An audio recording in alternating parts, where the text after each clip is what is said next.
के नेता भी इस बात को हमेशा उठाते हैं जब चुनाव होते हैं, तो वो इस बात का बड़ा जिक्र करते हैं कि तोड़ फोड़ और जोड़ तोड़ और खरीद फरोख्त, ये सब आरोप बहुत लगाए जाते हैं। हमने हरियाणा में देखा कि रुझान और एग्जिट पोल जो थे शुरू में वो कुछ और दिखा रहे थे, परिणाम लास्ट तक जाते जाते बदल गए। वहां हालांकि ऐसा कुछ नहीं हुआ, लेकिन फिर भी आरोप लग रहे हैं। कहना जी, जब कोई विकास का विजन ना हो, स्पष्ट कोई नेतृत्व ना हो, तो वो बगले झांकने के लिए इसी प्रकार के बहाने लेते हैं। अभी देखिए रिजल्ट आने शुरू नहीं हुए हैं, लेकिन ईवीएम के नाम का रोना इनका शुरू हो चुका है। जहां ये जीत जाते हैं वहां ईवीएम बिल्कुल दुरुस्त हो जाती है, लोकतांत्रिक बिल्कुल व्यवस्थित हो जाती है, और जहां ये हार जाते हैं वहां ये बिना आरोप लगा करके एक तरफ हो जाते हैं। अगर हम बात करें तोड़फोड़ की बात करते हैं, तो सबसे पहले 530-520 विधायकों को तोड़ना और अपनी सरकार बनाना, ये उदाहरण किसने स्थापित किया? थोड़ा सा अपना इतिहास पढ़ लीजिए। इसके बाद कि अगर जिस इलेक्शन को इनवैलिड घोषित कर दिया गया था, अमान्य मान दिया गया था, तो उसके बाद में आपातकाल लगा करके जो अपनी स्थापना की गई और रूल किया गया जिस प्रकार से फिर से इलेक्शन कराए गए, तो ये एक उदाहरण किसने प्रस्तुत किया था? फिरोज भाई शायद उसको भी जानते होंगे, मुझे बताने की आवश्यकता नहीं, क्योंकि सबको अपना अपना इतिहास बहुत अच्छे से मालूम होता है।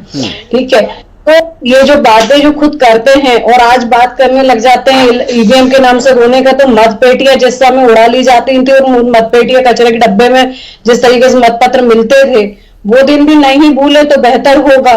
तो प्रियंका जी एक बात बताइए, ये जो नारा लगा एक है तो सेफ है, महाराष्ट्र में क्या वाकई में एक है सब, या अंदर कुछ अलग ही गुटबाजी चल रही है? ऐसा कुछ भी नहीं है। देखिए अपनी अपनी सबकी एक रणनीति होती है, सबको लगता है अपने विचार सही रखते, विचार रखना भी चाहिए, उसके बाद ही फ्रूटफुल रिजल्ट्स निकल करके आते हैं। विचारों को आदान प्रदान करने की स्वतंत्रता हर एक लोकतांत्रिक या उनका राजनीतिक पार्टी में होती है, ऐसा कुछ भी नहीं है। सब अपने स्ट्रेटेजी से चलते हैं। मुझे नहीं लगता कि किसी भी प्रकार का अगर विघटन है तो उसको भी सॉल्व कर लिया जाता है, कोई दिक्कत है नहीं। एक तेफे का नारा बार बार इसलिए लगाया जा रहा है कि जिस प्रकार से जातिवाद का वैमनस्यता फैलाई जा रही है, आप भी बहुत अच्छे से एनालिसिस करते हैं हर चीज का। देखिए आप क्षेत्रवाद फैलाया जाता है, भाषावाद फैलाया जा रहा है, जातिवाद फैलाया जा रहा है, उत्तर दक्षिण किया जाता है, स्वर्ण दलित किया जा रहा है, अगाड़ी पिछाड़ी किया जा रहा है।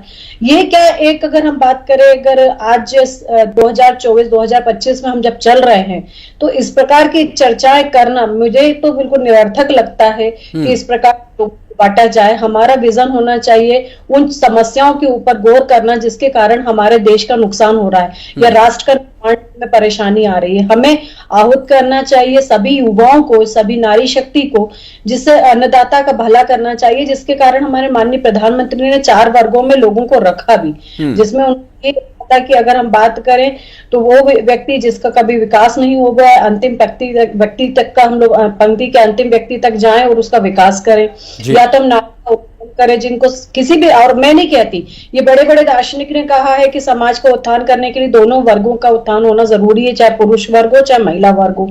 अन्नदाताओं की समस्याओं को हल करने के लिए पूरी तरीके से सरकार वचनबद्ध होकर कार्य कर रही है, और मैं तो होंगी कि ऐसे मुद्दों पर सकारात्मक तौर से साथ में आकर के हर समस्या का निराकरण ढूंढना चाहिए। अब इन सब चीजों से ऊपर हट करके हमें कोशिश करनी चाहिए कि हम लोग किस तरीके से हमारे पूरे देश को एक नेतृत्व दे, और अपने जो आगे हमारा भारत बढ़ चुका है, आज अगर हम सिनेरियो को देखते हैं, मैं किसी से अधिक हट के ये बात करना चाहूंगी कि आज अगर हम श्रीलंका की स्थिति देखते हैं, बांग्लादेश की, पाकिस्तान की कंडीशन को देखते हैं, उसी स्थिति में हमारे भारत में शांति स्थापित है, हम आगे।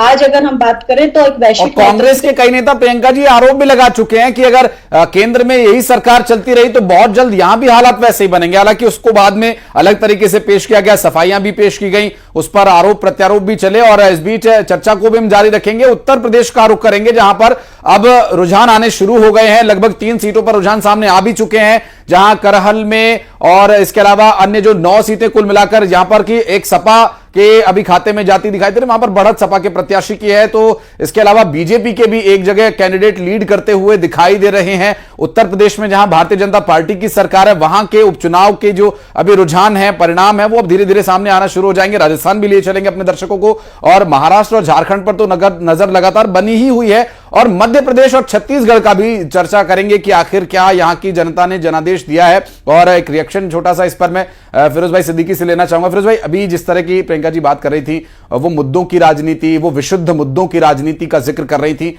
लेकिन ये विशुद्ध मुद्दों की राजनीति कांग्रेस भी करने का दावा करती है कि हम मुद्दों पर बात कर रहे हैं, बीजेपी मुद्दों से भटकाती है। तो ये जनता अब मुद्दों के आधार पर तय करेगी या क्षेत्र में हुए विकास के आधार पर तय करेगी कौन वाकई मुद्दों की राजनीति कर रहा है? पूरे चुनाव में भारतीय जनता पार्टी यह नहीं बता पाई कि भारतीय जनता पार्टी ने महाराष्ट्र में क्या काम किया, झारखंड में उसने जनता के लिए कौन सी लड़ाई लड़ी। वो तो बटेंगे तो कटेंगे, ये उनका नारा था। एक है सेफ है, ये उनका नारा था। अब ये जातिवाद की बात कर रही हैं। इनकी एक मुख्यमंत्री 80-20 करते हैं, एक दूसरे मुख्यमंत्री कहते हैं हमने इस वर्ग के लिए आज तक कोई काम नहीं किया और आगे भी नहीं करेंगे। तो ये इन लोगों की राजनीति है ना। हम तो अगर अगला पिछड़ा कर रहे हैं तो हम तो समाजवाद की बात कर रहे हैं। हम तो कह रहे हैं कि सबको जो है बराबरी का हक मिलना चाहिए। हम ये भी कह रहे हैं कि जातिगत जनगणना से ये चीज सामने आएगी कि किसके पास क्या है, स्थिति है, कौन सा वर्ग सब कमजोर है, कौन सा वर्ग जो है शक्तिशाली है। तो जो कमजोर वर्ग है उस वर्ग को आगे बढ़ाया जाए, कांग्रेस उसकी बात करती है, पूरा इंडिया गठबंधन उसकी बात करता है।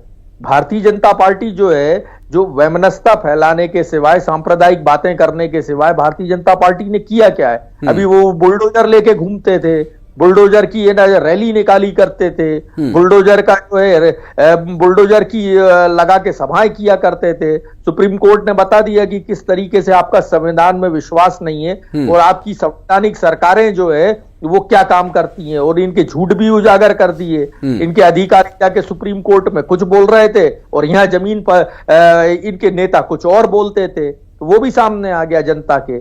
तो जिनका संविधान में ही विश्वास नहीं है, जो गैर संवैधानिक बातें करते हैं, गैर संवैधानिक मुद्दों को उठाते हैं, अब वो मुद्दों की बात कर रहे हैं, तो ये हंसी का आप पात्र। संविधान की बात करते हैं सिद्दीकी साहब, संविधान बचाओ का नारा भी खूब कांग्रेस ने दिया है, संविधान की बात भी करते हैं। आखिर ये संविधान बचाओ का नारा कितना सफल हुआ? चूंकि हमने देख लिया कई सारे राज्यों में, हाँ असर डालता हुआ नजर आया होगा, पर सब जगह पे नहीं, कुछ ही जगह पर।